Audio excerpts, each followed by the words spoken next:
Hey everybody, Jen Hatmaker here, your host of the For the Love podcast. Welcome to the show, you guys. I hope that you've been enjoying our Elephant in the Room series because it has been quite a ride. We knew as a team going into it that we wanted to knock out some hard topics.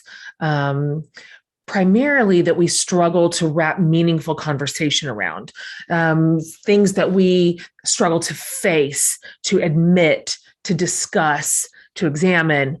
And so, what better way to do all those things and just pull them right in the center of the room, bring in experts and just go right at it.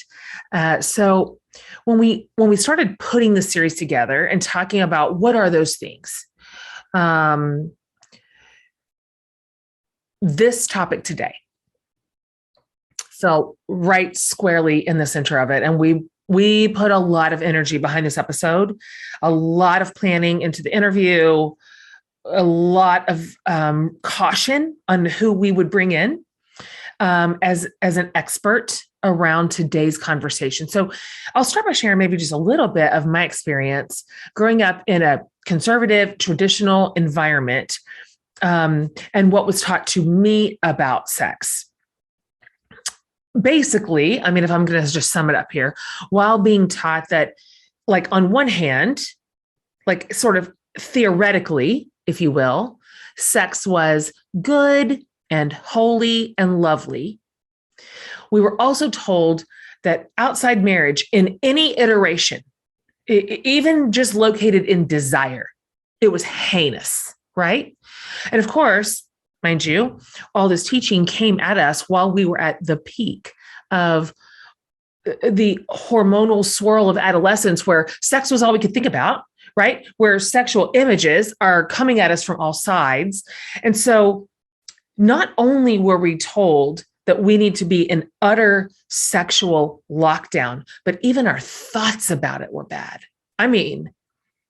Message received.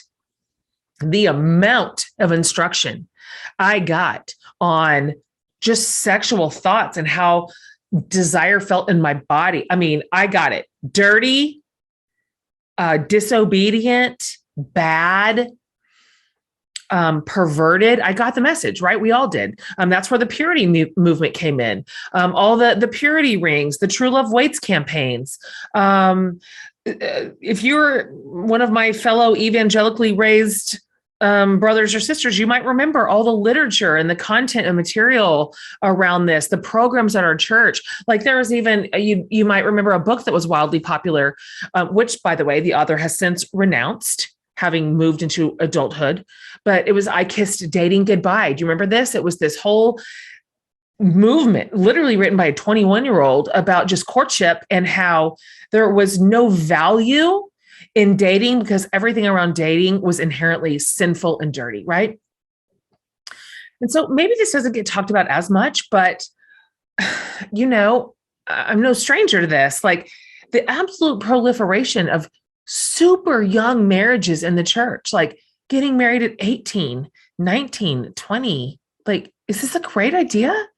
Like, is it if you're young and you're told you can't have sex until you do? So your frontal cortex isn't even knit together by the time you're 21. But you know what? Go ahead and get married and have babies, because having sex before marriage is worse than that, right? Like, make these consequential decisions in your life at that age as a way to, at least in part, invite sex into your life in a way that is not mired in shame, and then build a life on that. Mess. We weren't encouraged to talk about sex much. Really not, at least in my world. I know some of you have exceptions. You're raised in like healthy, positive homes, and that this was not a taboo subject, and you were raised like in that way. But for me, in my world, we did not talk about sex except in the context of how to avoid it. That was it. Like, girls, don't you wear that spaghetti strap shirt. Because also enmeshed in purity culture was this baked in idea that everybody's purity was the responsibility of the girls, right? That it was the girls' fault that the boys were having feelings in their loins.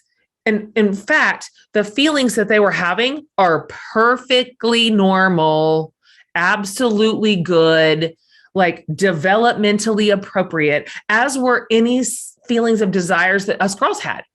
But because it was so wrapped in like shame and thou shalt nots, and, not even this sense of squashing it in our own bodies, a lot of the responsibility was laid at the feet of girls. It's a lot to unravel. It's a lot to walk back, and it's a lot to relearn.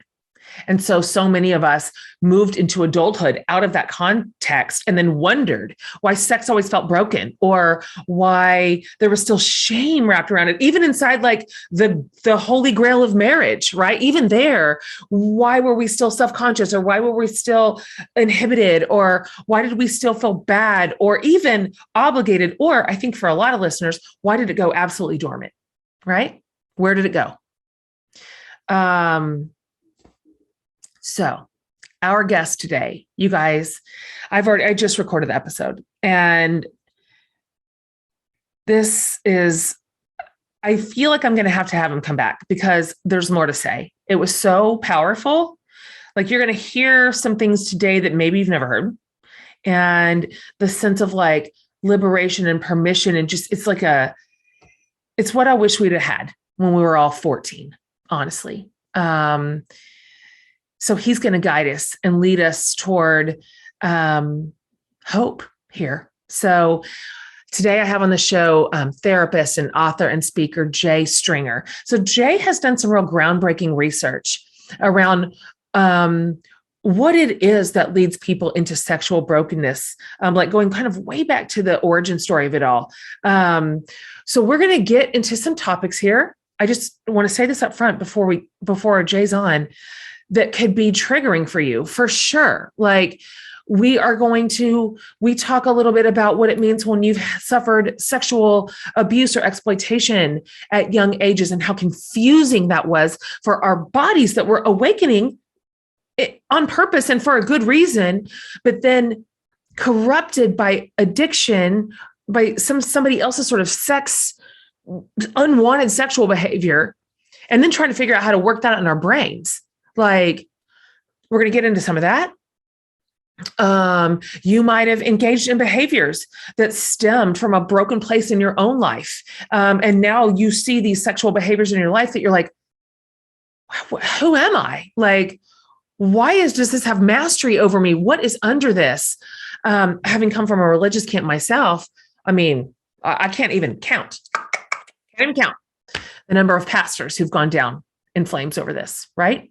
And so before we booted them out, of course, and lamented over how could we have not have known like where they were at with their sort of compulsive behaviors or out of control sexual behaviors, not many of us asked, God, where did this begin? I don't mean like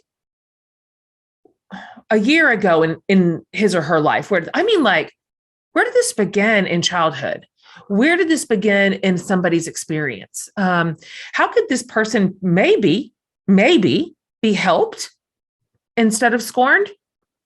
So Jay asked that question to a lot of the people that he talked to during his vast research, and he came away with some surprising, honestly, sometimes heartbreaking, but I think ultimately hopeful answers. So all that in the context of these statistics that he unearthed, that 3 to 5% of all Americans are addicted to sex, and addicted is a weird word and it's loaded. And so let's wrap that around the concept of engaging in unwanted sexual behavior or compulsive behavior or out of control sexual behavior. So that's 9 to 16 million people. This is just Americans. By the time kids become teens and adults, 62% of them will have received a sext, like a sexually explicit image via text, and 41% will have sent one. 64% of 13 to 24-year-olds intentionally watch porn at least once a week. And porn sites actually receive more monthly traffic than Netflix, Amazon, and Twitter combined. And these are hard things to hear. And it kind of breaks my heart that an industry that has perpetuated so much harm has become legitimized to the extent that now we think it's not a big deal. I feel like the pendulum has swung too hard. And Jay and I talk about this today, that what sort of maybe was locked down too tight around sexuality and coming of age and desire and arousal has gone so far the other direction now that let everything in, right? There are no guardrails. Everything is fine. Everything can be considered healthy when all the results clearly show us that that's not true either. So he's going to walk us through all of this today. He's done really good work here, you guys. That he builds connective tissue in here for us. He is kind. He is generous in his assumptions. He is hopeful for what you and I, even those among us who have had the most devastating sexual experiences, even there is hope. And stay tuned toward the very end when he didn't get permission to, but accidentally read my mail and I started crying.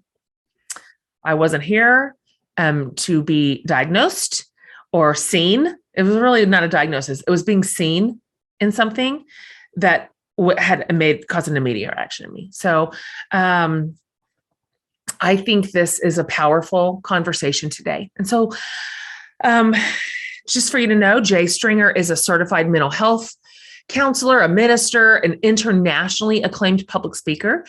He works with men and women to help them understand where their sexual pain and brokenness stems from, how it is impacting their current life, and how they can walk the road toward healing. His book is called Unwanted: How Sexual Brokenness Reveals Our Way to Healing. And his research draws from more than 3,800 people and really offers us guidance to find our way to wholeness. It was powerful today, you guys.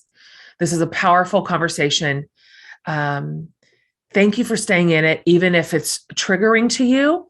I'm reaching through and I'm holding your hand and I'm saying, let's hold in here together. Even though it's painful, even though it may be hard or embarrassing, even it may be shame-based, wherever you are right now around this conversation, I think this episode is going to serve you well. I couldn't possibly be more pleased to bring you this incredible conversation to confront yet another elephant in the room with Jay Stringer. Jay, I am genuinely grateful and delighted to have you on the show today. I was just telling you before we started recording that this conversation, which you well know, it's your life's work, is just fraught with suffering and misinformation and bad theology and shame. And it's just so tender that when we dive into it here on the show, we want to be 100% sure that our guide, our leader, our guest is trustworthy in this space. And you are. We ran the traps on you, man. So we are really grateful that you're going to kind of bring your work to bear on this community. Thanks for being here. Oh my goodness, Jen, thank you for having me. And so curious about the level of surveillance that you all went to. You don't even know about us, man. We've missed our calling as 3-letter agency right here. We're essentially, we do podcasts and we're private investigators. And so It's a really interesting skill set. We've mastered both. So I've kind of filled in my listeners already a little bit about kind of who you are, kind of from a high level. But for those who are new to you and your work, and also who are they heard the intro and they are on pins and needles. People come to this conversation on pins and needles.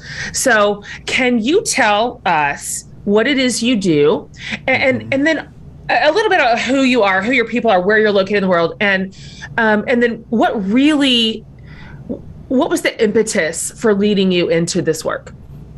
Yeah. So I live in New York City, a fairly recent transplant from Seattle. Met my wife in grad school. We were both studying psychology. So we are both psychotherapists, which is Yikes. Fun and maddening all at the same time. 2 young kids. Light a candle for the kids. Yes. We always say you need to start your 529 college investment plan and then also have a savings plan for therapy. So It's the truest thing you've ever said. it started. Yes. Literally. Yeah. Yeah. So we live in New York City, adjusting to just the wildness of life here. It's just such a circus on a lot of days. But most of my work is primarily with men and women working through what I refer to as unwanted sexual behavior. So that could be the use of pornography, extramarital affairs, or just like what I'm seeing a lot more is just hypoarousal, which is that sense of like you just need a defibrillator for your sex life because something is dead. Yeah. So just that sense of like, not trying to overly pathologize sexuality in terms of everything is an addiction or everything is just normal, just do whatever you want. I think all of us come into sex, and this is just like a very crowded theater stage with a lot of characters, a lot of people, a lot of shame. There's been an audience. And so really helping people to understand their sexual story is what my work is all about. And so in terms of, the two key stories that come to mind with regard to why did I get into this work, I didn't grow up going through puberty thinking I'm going to be talking about my sex life and I bet you didn't. Sexual issues. But one of the stories that comes to mind is my dad was a minister, so I'm a PK, and one of the things that I remember is that whenever people would try to reach out to my father, small Presbyterian church, they would try and reach him at the home office, but they wouldn't be able to reach him there because he was already home. And then they would leave basically a message on our answering machine. Okay. And we left our answering machine right next to the kitchen table. So this was like, before Netflix, this was like drama of what are the stories that are happening within our church. What shenanigans are going down today. Yep. So classic kind of 80s dinner of, cream of mushroom soup, chicken, sure. Yeah, Ritz crackers sprinkled on top. And so we're eating, and essentially an elder's wife calls and begins to leave this message just in tears about her husband having an affair, and she had just found out about it. And I remember being 7, 8 years old and having this like really profound sense of, I remember just seeing him on the previous Sunday.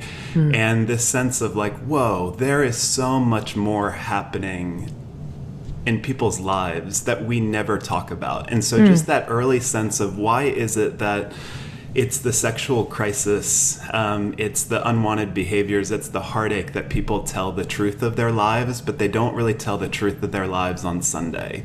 What's going on there? And so, my dad would get busy, go and attend to all these things. And then my job was really to attend to my mom, that, just having a pastor that was gone quite a bit, a lot of meetings, that was kind of my initial sense of, how do I get a sense of the heartache, the anger that my mom is going through, and just being kind of pulled between the intrigue of people's sexual lives, but then also the reality of there's a whole community at play that we all need to attend to. So that was kind of early.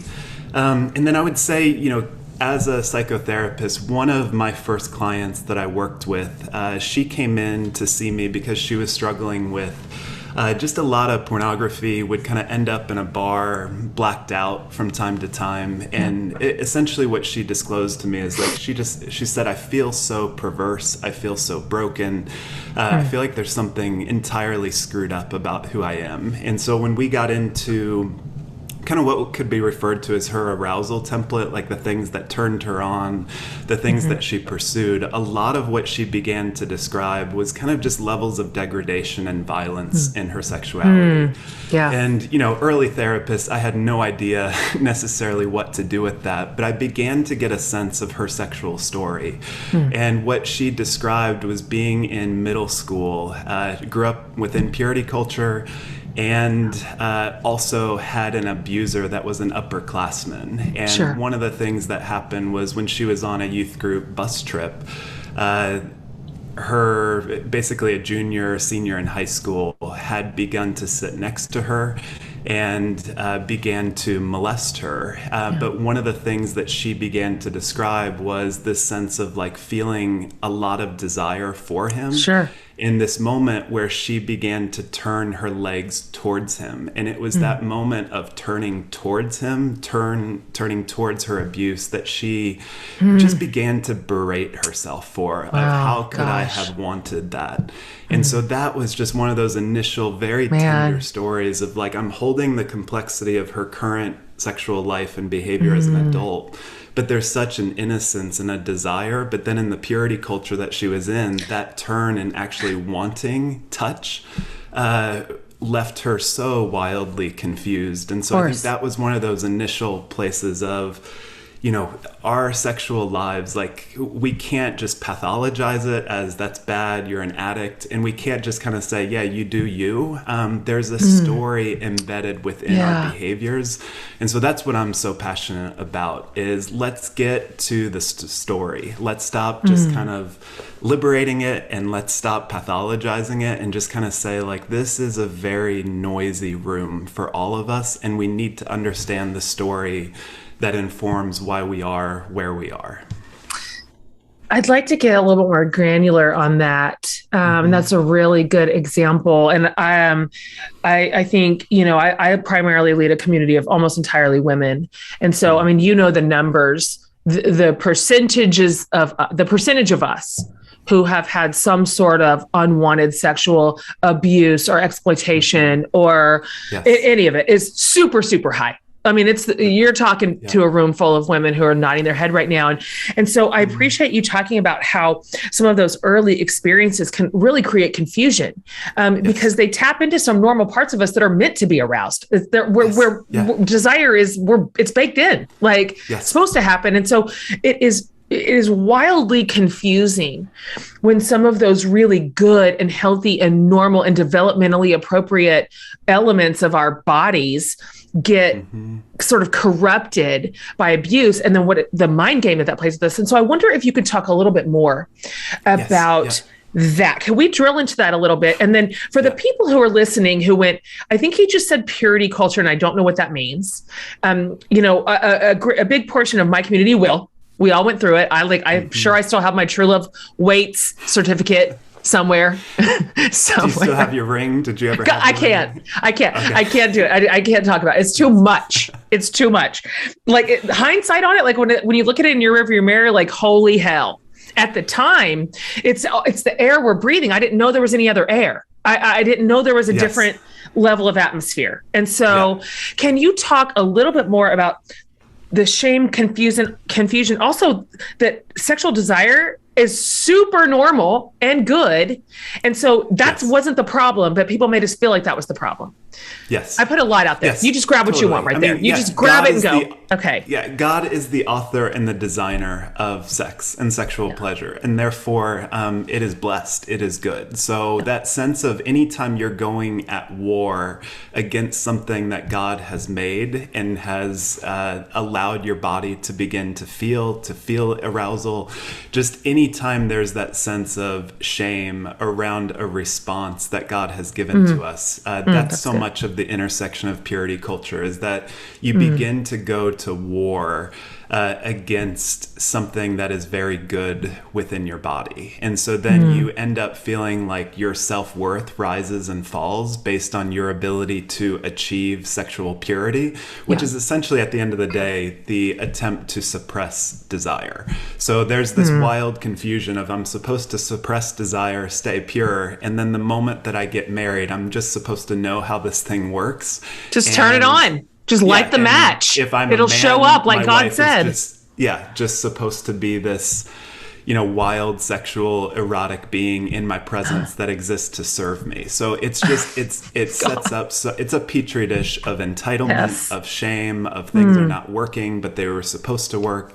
But with regard to, the nature of abuse, I think part of what we have to say is that, and this is often confusing for people, because you're right, like a third of all women, 1 in 4, depending on the research, would have some past history of sexual abuse, sexual assault. And so part of the razor's edge that we have to walk is we have to condemn that sexual abuse is horrible, it's trauma, it's illegal and criminal on a lot of days. But whenever an abuser is beginning to move towards someone, they are in the process of grooming. And so what we know from most family systems is that a lot of family systems are very rigid, meaning lots of rules, lots of regulations, or very disengaged. So that sense of your parents worked a lot of jobs. Having a clean house was far more important to your mother than to actually get a sense of who you were, how your body was doing, how your heart and soul were. And so anytime there's an abuser that begins to engage you, they begin with this process of attunement. Like they see you, they say they delight in you. There's a sense of what I described with that woman on the bus, like this older classman began to engage her with music. And that was one of the first things that they talked about was just artists and songs that they were both enjoying. And so there's that sense of connection, which is a form of oxytocin.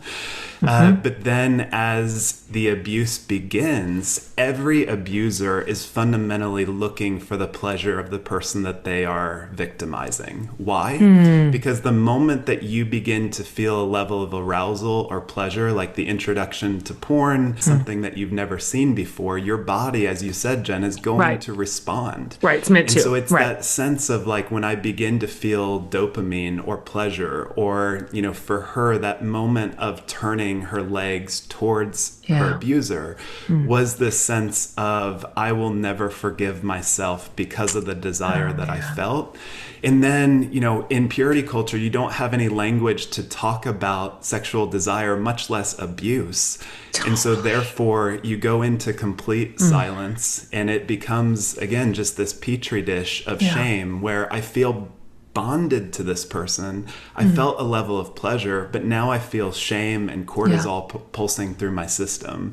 And that's really the heartache and the madness of abuse, is that how do we begin to bless our arousal and get a sense of our arousal is good, but we also need to learn how to condemn the systems like purity culture or abusers that really stole something from us. And that's really the razor's edge that you can't just talk about easily in culture, because we either just want to say, it's all me too, or it's just a sense of these things are perfectly normal. But we have to invite people to say, we need to condemn and stand against any toxic system, any abuser, but also not condemn the person's body that began to experience a level of connection and desire. But that for that woman was what she went at war with. So later on in our session, in our work, one of the reasons why she said she went to that sexual template of violence, she said something that really changed the way that I think about all this. She said, when I imagine being degraded in my fantasy, I don't have to choose. And so that sense of her initial choice was what she was in a civil war with. And so I find that to be so true of men, but particularly with women, is this sense of they're in a civil war with their desire, that they both want connection, and yet when they get the connection, there's a type of entitlement that they experience from their partner. And anytime there's entitlement, you can't let sexual desire really grow. And so then there's a sense of I feel desire, but then I also shut down desire as a type of protest against a system that demands your sexual subservience. So again, it's madness out there with regard to the evangelical sexual understanding, but also past experiences of harm, and then also to feel desire to bless kind of the goodness of what God has given to us. This is hard work, what you're saying right now. Yeah. As you know, we've launched into 2022 with a bang in this Elephant in the Room series. It's meant to tug a little on the edges of some things we don't always want to talk about, but that we need to talk about. And in doing so, it's also tiptoeing us a little closer to being comfortable with these uncomfortable topics. But for a second, let's talk about another place where there's exactly zero space for discomfort in my book. And that, as you know, is footwear. We are covering a lot of ground this year. We have places to go and new earth to dig into. So this is where Rothy's comes in. They are just one of those brands that I know will always deliver on insane comfort without looking comfortable. You know what I mean here? Like we want to be cute, but we also don't want our feet to hurt. You know, I have been a long time Rothy's girl. I put on their slip-on sneakers and never looked back. They've literally walked a million miles with me. But it's not just sneakers at Rothy's. They have a whole slew of styles for women and for men, both casual and dressy. Flats, loafers, ankle boots, all kinds of stuff. They also have like really stylish and washable bags, wallets, and other accessories you can put in rotation. And of course, they're all durable, classic, and sustainably crafted. Hooray. So hit the new year in stride with a fresh new pair of Rothy's. Hey, new customers, you get $20 off your first purchase at rothys.com/forthelove. So that's ROTHYS.com/forthelove. Sometimes the new year acts as a time of introspection and discovery for us as we commit or recommit to things we want to try and interests we want to pursue. And here's the thing, this is an important practice for the kids in our lives to embark on these same discoveries too. Like our wonderful teachers out there have a huge hand in this, but parents, we can guide in it as well. There are other tools to help cultivate these new skills. A KiwiCo subscription is such a good thing to consider adding into the mix.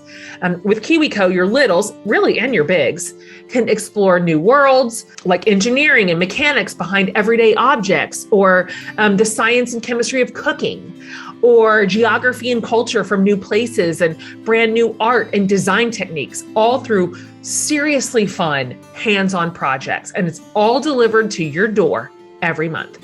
We have a KiwiCo subscription for my nephews, the littles that you hear me talk about all the time, and they go bonkers for them. These aren't like popsicle sticks and string type of projects, okay? KiwiCo sends out the real deal, super high quality engineering and science and art projects for kids of all ages. So redefine learning with play and get 50% off your first month, plus free shipping on any crate line with the code for the love at kiwico.com. So that's 50% off your first month at kiwico.com,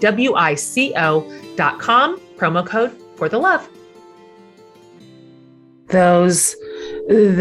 Our sexual history and our current sexual behaviors are just so inextricably linked. For most of us, I imagine it's hard to even parse it out.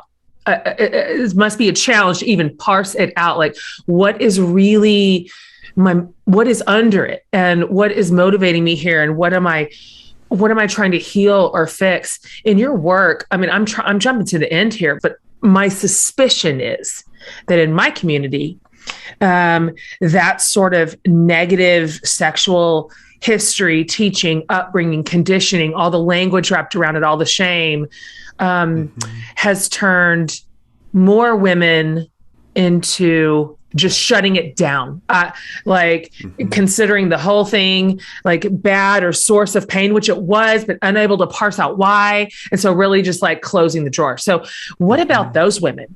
What about the ones who aren't in bars, essentially trying to look to find a one-night abuser, but who have just gone absolutely sexually dormant?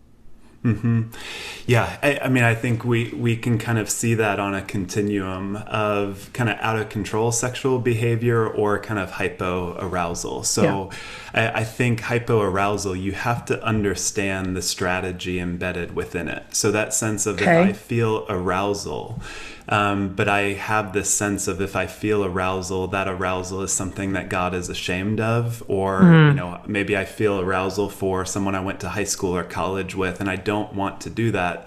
So then I just begin to kind of shut that down. And so I think this is really that realm of kind of curiosity of like, at what point did you learn how to shut down something of your sexual desire? So for a lot of women that are in marriages with a lot of sexual entitlement, and I would say these men really don't know who they are, but they know that they want some level of sexual connection all the time, kind of at the risk of any emotional connection.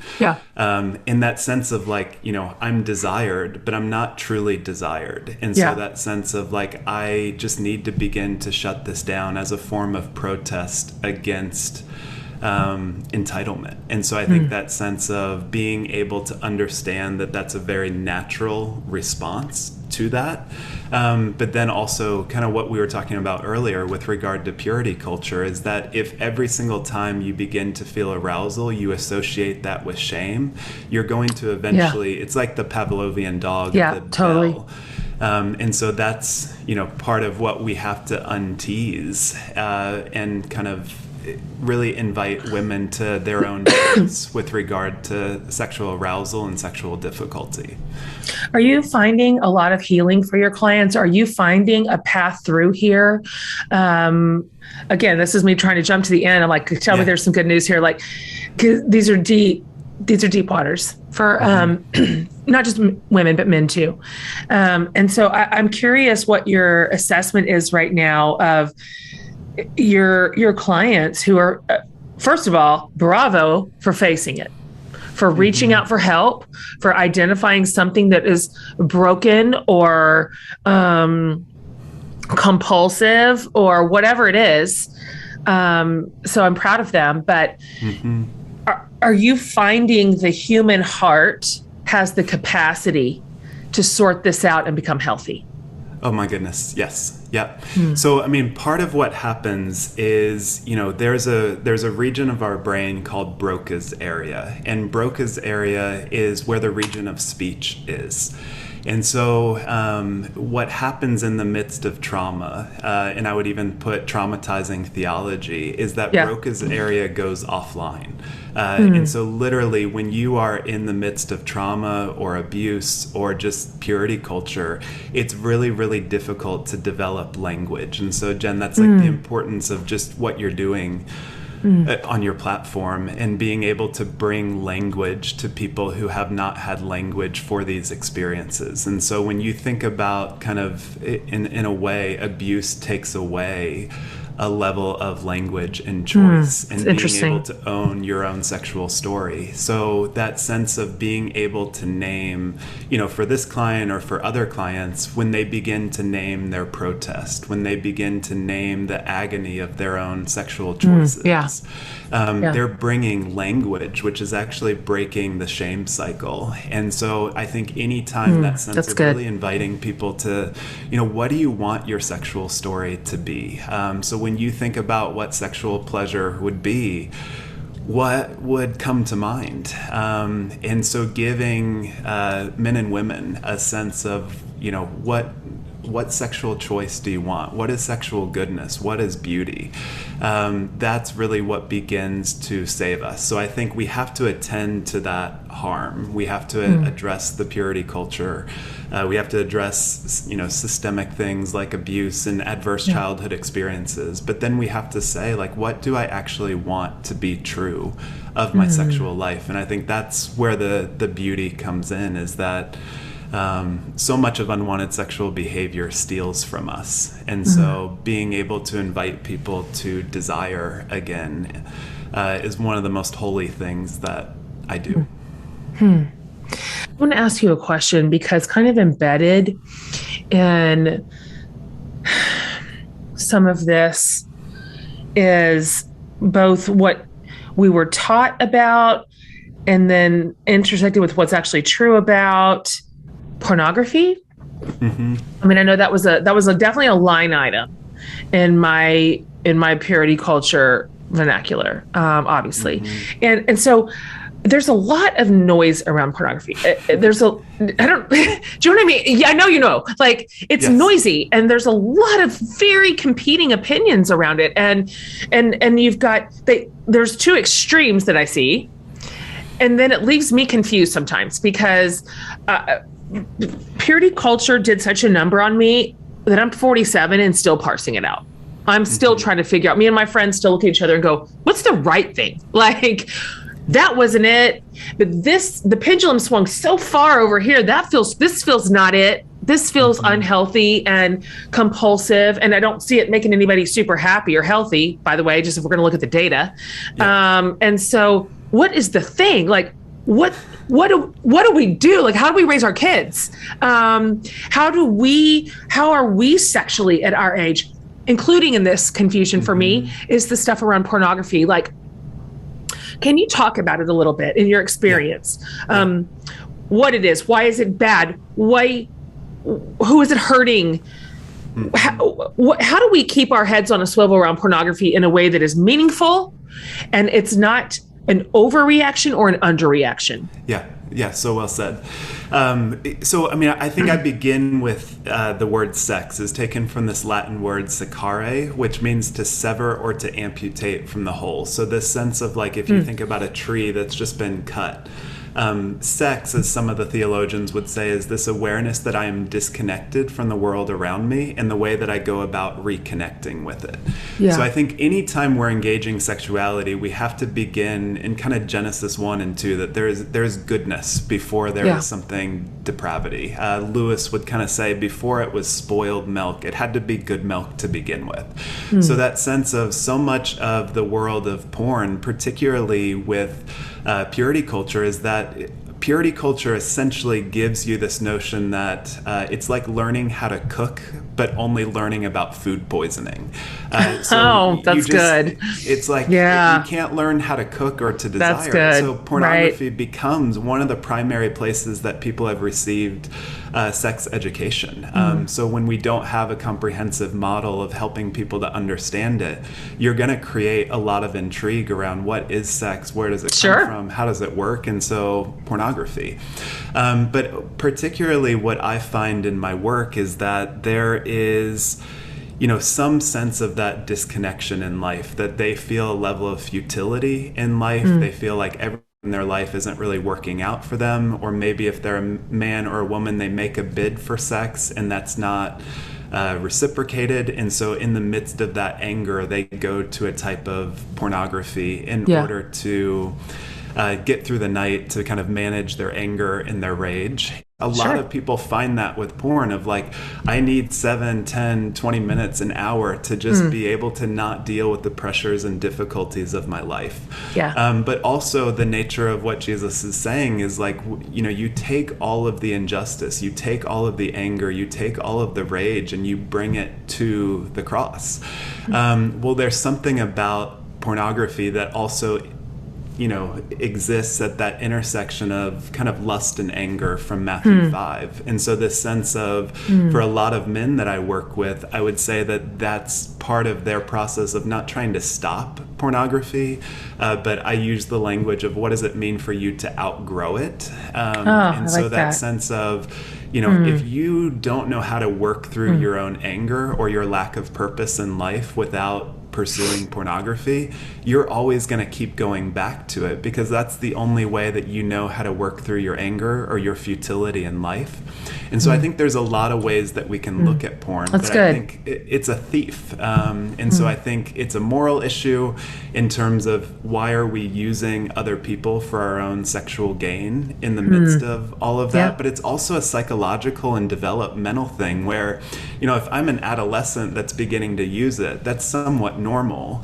But then as I begin to develop, and that's the only way that I know how to maneuver through life, is to take an exit ramp to use porn, that's going to end up with a lot of problems in my relationship. So I think that there's ways that we can kind of say there's a lot of degradation and violence within porn that we need to address, but then we also have to understand the psychological reasons why people use it. And instead of pathologizing it, we have to help them understand the motivation and the strategy embedded within it. That's good. I want to go back to this idea of shame. We can't talk about just sexual brokenness without talking about shame. There just isn't, it's like, it's its fuel, it's its gas. And so I'm wondering, I'm always thinking about my listener. I'm thinking about the person listening, who has some unidentified discomfort or self consciousness, or shame can manifest in a lot of ways. I think there's a lot of self-consciousness inside sexual relationships that even married. We're married. I'm still not free. Like I'm a not free person. Something about desire or this just getting off the rails is dirty. It's bad. And we may not even recognize that. We may just, I think a lot of women don't even recognize their own suppression. And so here's my question. How do we begin to recognize when we are approaching sex? Let's in or out of marriage, whatever. I mean, whether we're partnered or we're not, with a shame mindset. Like, what are some of the things running up the red flag for us? Because honestly, we're all so busy. Like, we don't have a lot of time sitting around thinking about our sex lives, generally. That is like number 7 on the list. Yeah. And so we can just like, I'm sorry for the innuendo, but we can't plug and play here. We can just like, okay, check, without really a lot of self-assessment. And so if you were to say to us, these are some indicators that you may be operating inside your sexual story with some shame triggers, what would you say to us? Yeah. So, I mean, I think if we were to kind of just work on that spectrum of when you begin to feel sexual desire and arousal, do you begin to condemn that? Because, I mean, as I kind of said earlier, like, this is a really crowded theater stage. Like, your porn history is there, your lovers are there, your formative sexual experiences are there. So that sense of like, so much of it, Christian culture is this sense of like, I need to suppress. I use the language of lust management. So this sense of, for men, it's bounce their eyes, it's trying to suppress, militantly fighting it. But we have never invited people to really understand their sexual life. So one of the things that I do, and kind of a number of the resources that I have, is to invite people to consider like their sexual life as a house. And so just kind of, it's late in the evening and you feel that familiar knock of kind of sexual desire.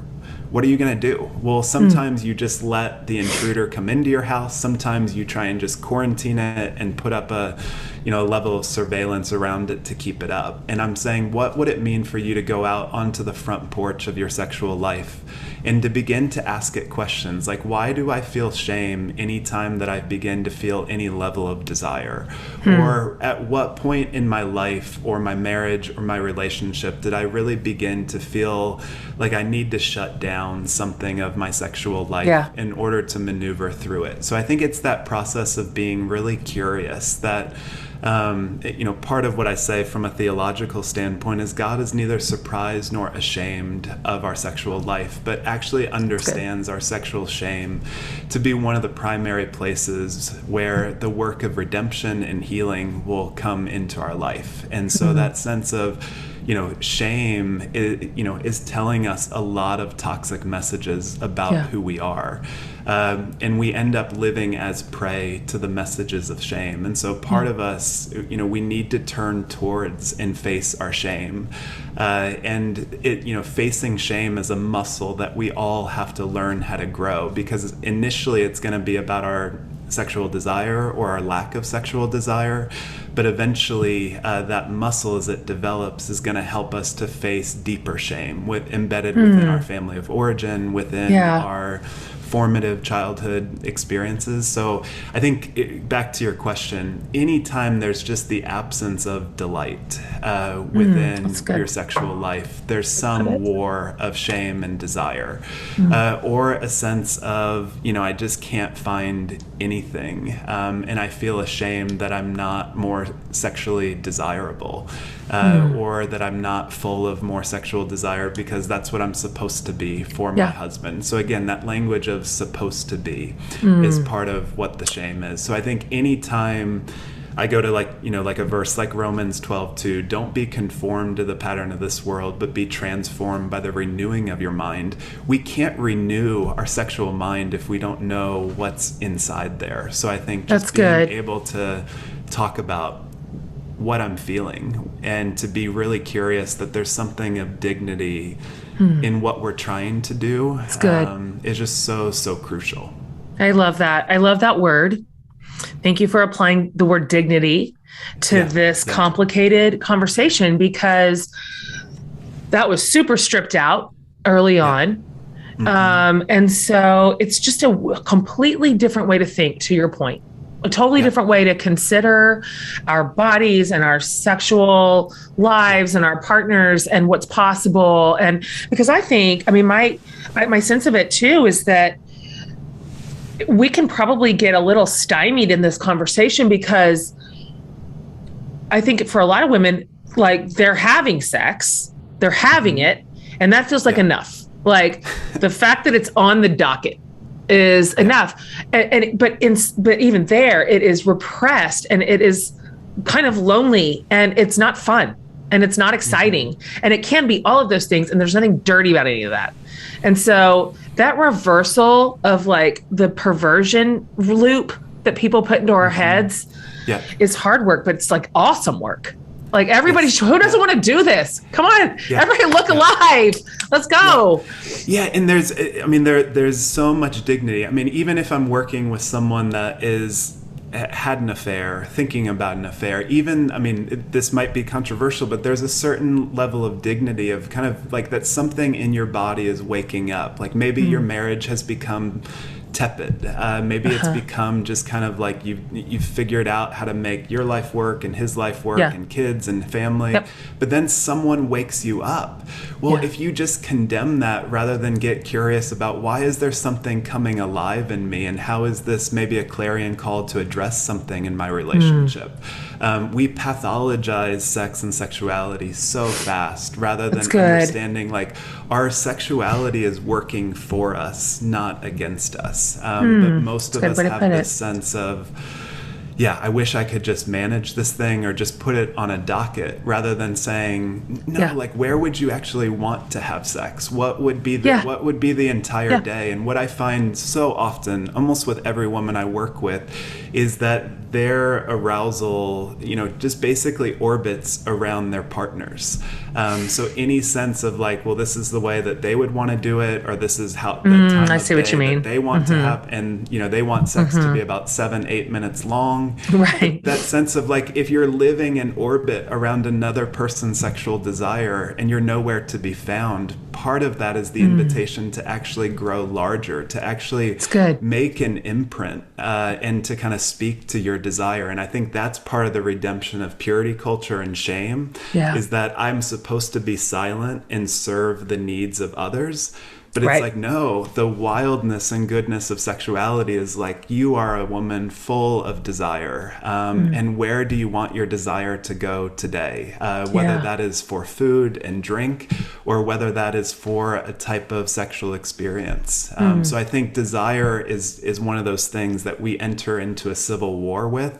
And that's part of the process of healing, is to be able to reclaim desire from all the systems, all the abusers, all of the heartache that really caused something of your voice, something of your desire to be stripped away. I love that. That's a good drum to beat. Women have been conditioned to tamp down any sort of want, whatever the want is. We're just, it's not ladylike. Like we're just not supposed to want big. Our hunger has been punished. In general, across a lot of spectrums, and definitely sexually. Yes. And desire is disruptive. I mean, that sense of like, I want my wife, Heather, to be someone that is full of desire, but every time she desires something, it causes madness within me. Like we were joking before the show, like she had a desire for 9 of her friends to come out to stay with us. For example. But that desire, it means that I am sleeping essentially in a camping zone with my children. That's right, with your children. And when she wants resources towards her own development, or wanting to plan out so much of her life, I have to contend with like, I'm not the star of this show. That's right. And my wife, I have to deal with so much envy for my wife and for other people. That's good. And I think that's a really freeing system for us to walk through, is how do we begin to bless that women, I mean, I think that there's a metaphor, even if you have children, don't have children, women are able to grow another organ to be able to support life. I mean, that is insane to me. Pretty incredible. I think that's the metaphor, is that there is so much life and beauty and goodness to women. And it's terrifying for me as a man to be close to it, because I feel both envy, but I also have to deal with my own futility within female desire. So, I think desire is God-given, but it's also one of the most disruptive forces in the world. No question. I love hearing you talk like that. We don't ever hear people talk like that. that, or men. We don't hear men talk like that very often. Or they do talk about it being disruptive, but in a negative way. Like, shut it down, girls. Like, no, well, in the fires, To your point. So, I mean, these are dear friends that are in town, and they get together 2 or 3 times a year, have hangouts, but the men, we don't plan these things. We get together. No, you're terrible at this. And that sense of like, we were in kind of Eastern Washington, and we could see the women beginning to plan this trip for New York City. I know how this goes. And we're like, we're griping and we're complaining. And then eventually a good friend of mine sends an email and just says, guys, are we going to do this thing or not? And that sense of, we're doing our guys trip later on this year. So, if for no other reason, you just feel left out. You're just jealous. We feel pissed off. We feel somebody envious. Pick a hotel. They get to spend money and resources. Why not us? But that sense of their desire actually opened us up to have to engage our own. And I think that's so the way it needs to work in relationships and in communities. Yeah, that's so good. I bless your desire. I hate your desire, but I bless it. It scares me, but I am here for it. I see what you're saying. Yeah. Like, I am a person of big wants. I have hunger for a lot of things. And it's just what my kids have always seen. It's all they know. And so thus I am watching that play out in their lives a little bit, because they have these wild imaginations for what they want in the world, what they want in life, and what's possible. And I just never gave them any idea that they can have it. And so they don't know. They don't even know that someone's going to be like, you can't go to New York. You can't, you're going to make me live in my office with these children. This is not allowed. Yeah. It is allowed. It is allowed. Yes. And to your funny, like, tongue-in-cheek point, it really has a wildly, mostly positive effect on everybody around us. Like, it lifts all the boats in the harbor. And I mean, one story that I think everybody knows if you've grown up in church is the story of Joseph, right? Like, he's the man with the coat of many colors. But what happens to him is that he's thrown in a ditch with his brothers, by his brothers. And I think that that's the nature of, I mean, even engaging you, Jen, like you have a contagious level of desire. And yet that sense of you having a coat of thousands of colors and glory and beauty also sets you up to be enormously hated and used. And so anytime there's that sense of like desire is good and beautiful, you also have to look at the flip side of the coin of, now how am I going to protect myself from being hated and used and violated because of the beauty and goodness within me? And that's that intersection of, we need good friends, we need good therapists to help us, like, find the North Star of our desire and our beauty, but then also begin to have a community that's really aware of saying, Jen, what's the cost of this coat? What has been the heartache that you have had to walk through in your life because you have lived into so much desire? And so that's really, again, where we're holding something of resurrection and death in the same moment of, there is such glory and beauty to us, simultaneously such death, such agony, such crucifixion that I have known. I didn't expect you to read my mail. I didn't bring you on here to tell me what is what with me. That's right. It can be a real target. Yeah. Okay. Well, I didn't ask for that. It's that target that gets us to try and convince ourselves that we should just reduce our beauty or try and not shine as bright. And that's really where just the work of degradation, evil, heartache exists. And so, again, just that sense of how do we bless desire, but also grieve how much it has made us a target to be used and hated. Whew. All right. So you're going to come into the podcast and you're going to preach. That's fine.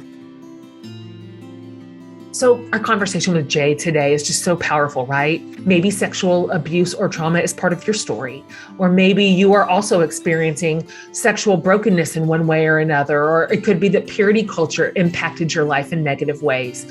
Really, no matter where you find yourself, know this, you're not alone. And there is support out there. Therapy can be a big part of the healing journey, no matter what you are working through right now. So this is a really good time to mention BetterHelp. You've heard me talk about them before. I just have such an appreciation for what they're doing and how they've made professional therapy so accessible. With BetterHelp, your therapy's all online. So your therapist literally meets you where you are. But here's the thing, BetterHelp also really prioritizes matching you with the right licensed therapist for you. They have such a broad range of expertise categories.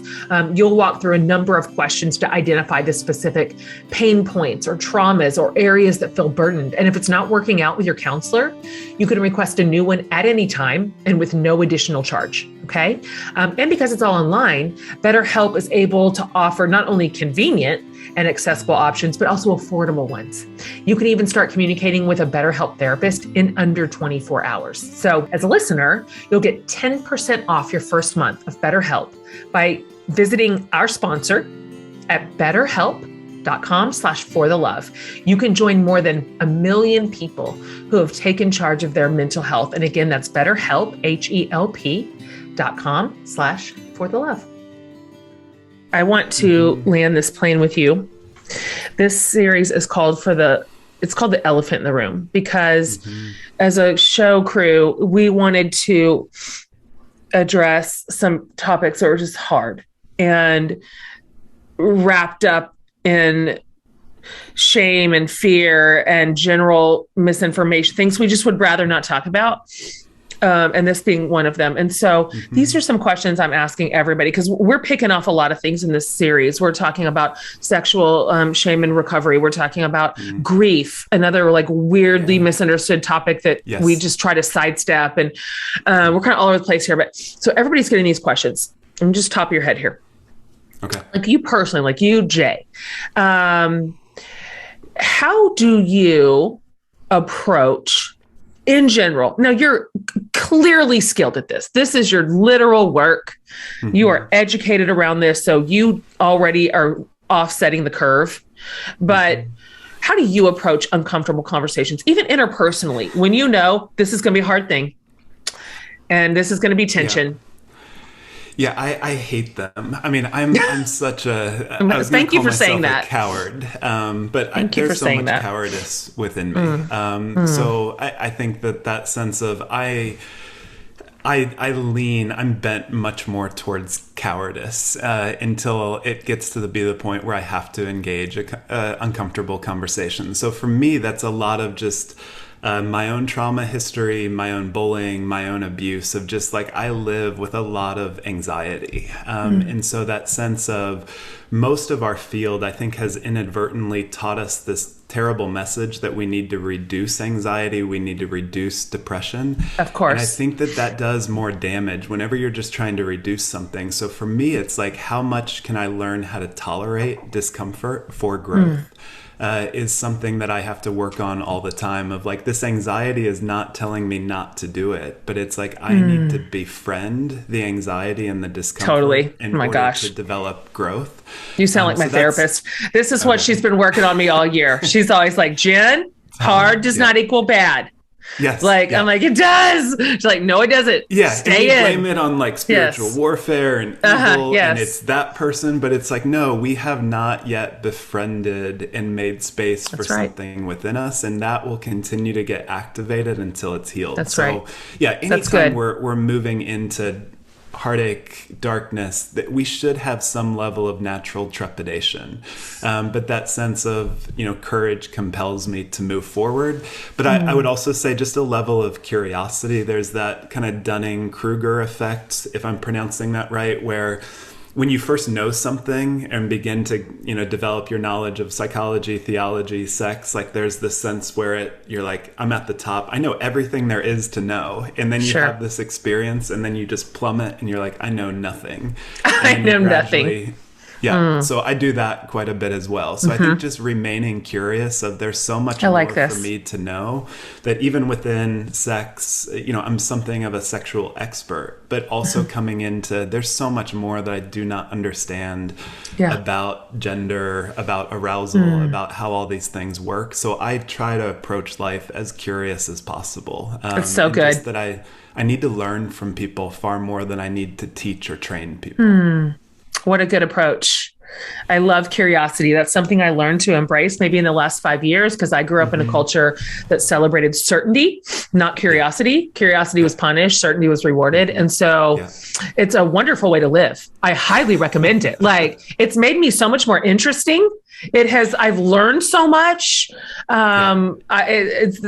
Yes to curiosity. Last question. And I ask everybody this in the show.